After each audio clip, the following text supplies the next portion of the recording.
and welcome back to my channel, and welcome back to another day of Bookmas. So, as you can tell by the title and thumbnail and that little intro, today we are going to be reading a nice fun holiday book right before Christmas. I am also clearly sick again, which sucks, but I think this one is just like a sinus infection. I'm hoping that's all it is. Today is a collab video with Rylan and Stasia. We are all reading The Christmas Tree Farm by Lori Gilmore together. This cover is just the epitome of Christmas.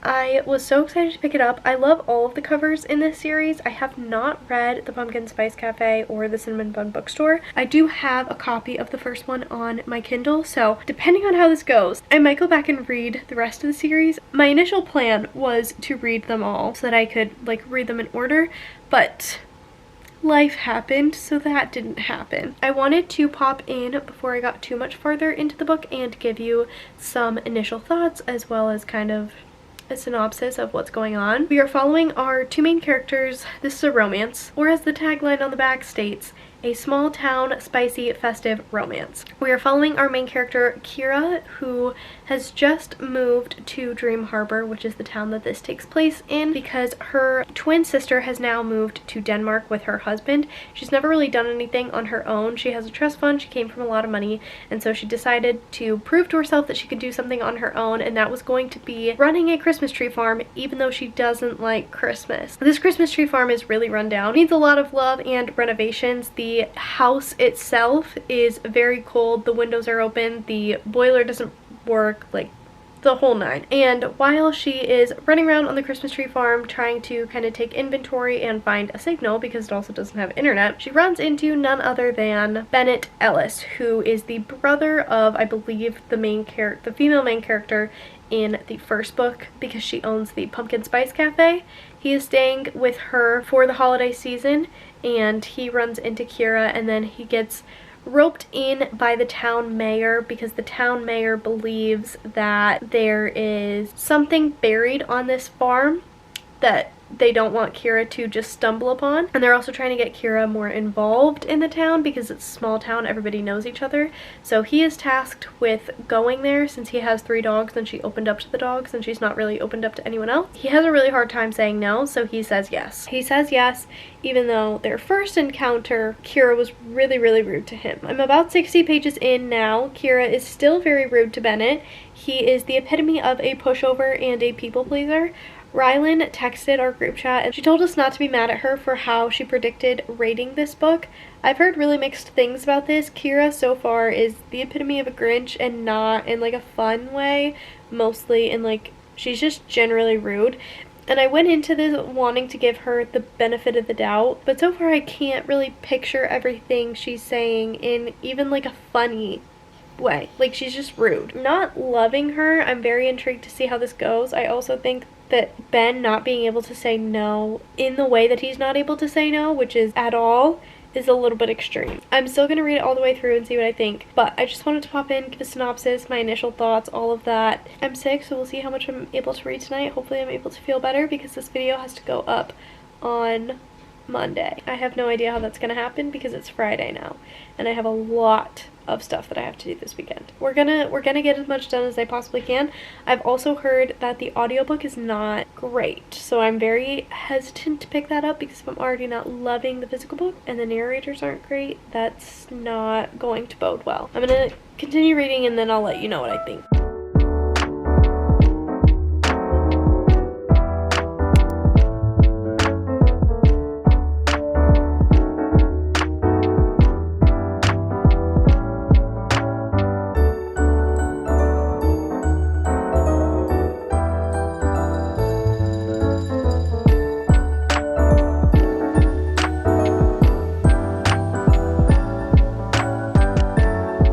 I am currently on live sprints with Stasia trying to get some reading done in The Christmas Tree Farm. It has been a couple of days since I talked to you, and I 100% went on Spotify and got the audiobook because I didn't think I was going to be able to finish this any other way, to be honest. The audiobook is not great by any stretch of the imagination, but it is helping me get through it. If you are thinking about reading this and you're looking for a very bland Not a lot of brain power, palette cleanser for sure, Hallmark style holiday movie. I would say pick it up. I don't think this is going to be very many people's new favorite book of all time.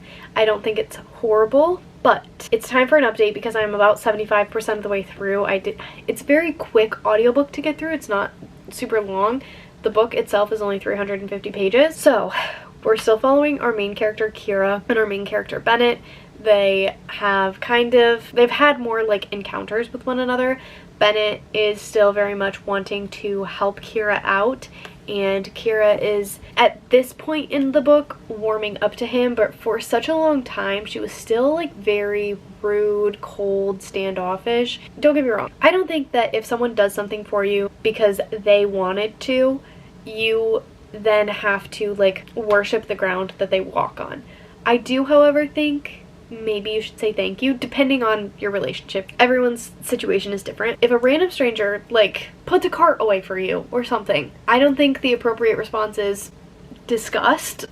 I think it's just, I don't know, just be polite, and Kira seemed to be missing the mark on that, and I understand that she had a very like wealthy childhood and background, so she just had people to do things for her, but I don't think that should excuse from human decency. I'm sure there are a lot of cases where it does, but I don't think that it should. And I think in a work of fiction, we can, I don't know, work around that. I get that it's part of her personality, but I just don't think it needed to be done so extremely. Bennett, I think not saying no to literally anyone is also very, very extreme. So I'm not really loving either of them. I think that Kira kind of leaves a bitter taste in your mouth, and Bennett is, I don't want to say flavorless, but just very bland. Like, I don't know, it's like a bland oatmeal book is what it feels like. That's the only thing I can think of to describe it, honestly. It is not my favorite thing.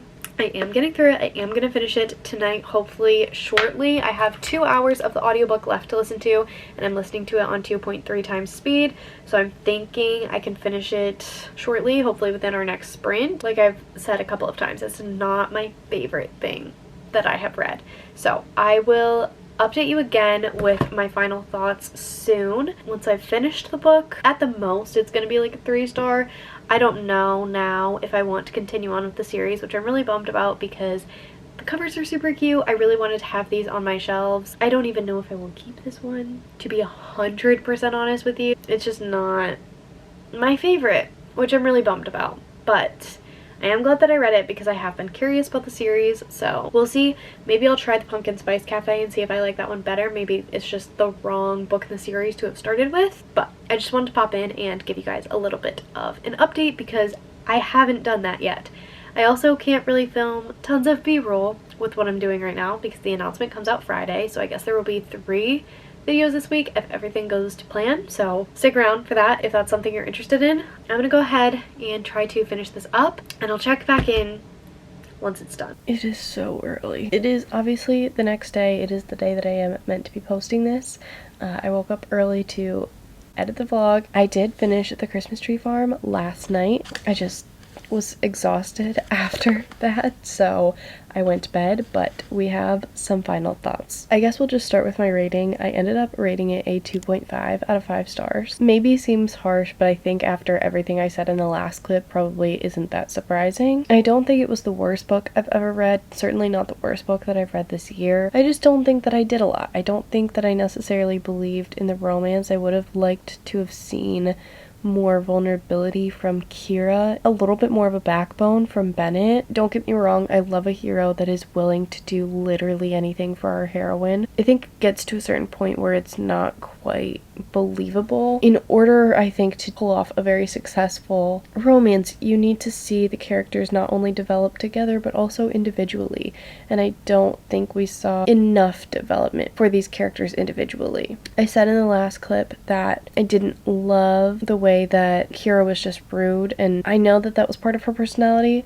which I also said, but I wanted to touch on that a little bit more because her whole thing is that she was a rich girl, she was mean, whatever. I think, A, that feels really out of touch. Like, it feels like an early 2000s, 2010s type of declaration, tragic backstory, if you could call it that. I'm not saying, like, going from that to trying to do everything on your own wouldn't be difficult. And I do know that there can be some really harmful things that come from having a family that do everything for you and where you're not really held responsible. Your parents probably don't care about you a ton, but I think a really good example of doing that backstory well is Play Along by Liz Tomford. Kennedy's the main character, which I just finished reading a little while ago. I think that that was done well, especially if your parents are kind of neglectful. That creates a lot of independence, so that didn't fully make sense. I know she had, like, her family had hired people to help, so I get it, but I don't know. And that being her only thing aside from her twin moving, I don't know, it just felt like it wasn't super well thought or planned out. The ending was interesting. The epilogue to me was weird. There were parts of this where I was like, yes, it definitely feels like a Hallmark movie and like these are some cute moments, but I as a whole didn't love this. I think that these side characters, where in a typical small town romance you usually find very charming, you want to hear more from them, potentially get their story, etc., I just found to be annoying and kind of a roadblock for this story, which is saying a lot because not a lot happened in this book. All in all, like I said, not my favorite book, not the worst book I've ever read. Don't know if I'm going to continue on with the series. Not a lot of my thoughts or opinions have changed from the last clip. I just wanted to expand upon a couple of them. Spicy scenes were very weird. There is a line in here that literally says you have fur, and that is the first time that they're being intimate.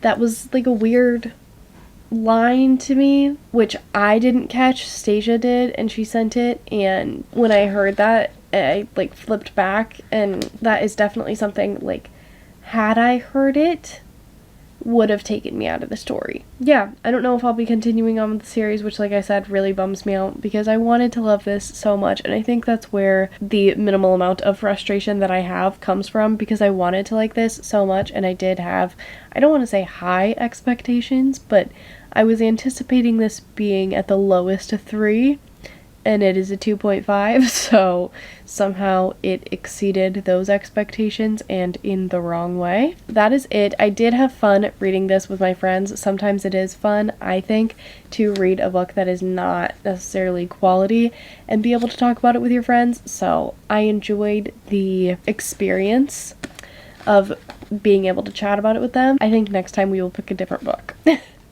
Obviously. That is it for this vlog. I know it was really short. I hope that's okay. I don't usually do short videos. I also know that there was not tons of b-roll, but this week has been crazy, and it's only gonna get crazier with the holidays coming up, so I want to thank you guys for your patience. I know I kind of stopped Bookmas. I have plans for videos. They are coming. I just got way too hectic, so I apologize for that. I also want to say that I hope you're all staying safe and you all are enjoying this holiday season as much as you possibly can. I know it is not always the easiest, but I hope this year maybe is better for you than others.